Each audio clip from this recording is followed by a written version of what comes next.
We have to find the derivative of composite function natural log of 3x squared minus 1. So it means we have to use formula when we have derivative of natural log of u.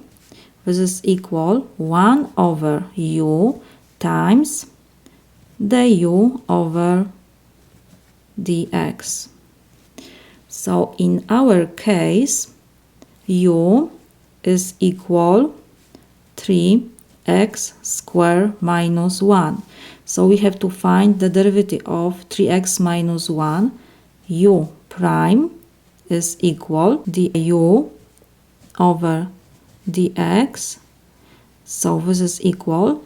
We have to find derivative of subtraction. It means we have to find the derivative of first expression minus derivative of second expression. We have here derivative of function raised to a power.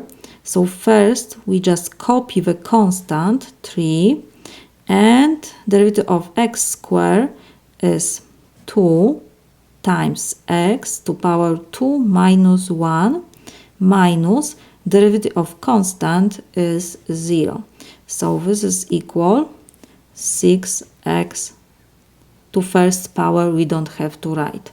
So in our case y prime is equal, first we have 1 over u.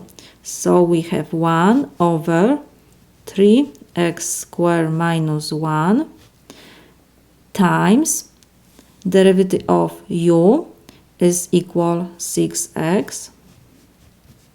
So this is equal 1 times 6x is 6x over 3x squared minus 1. This is my solution.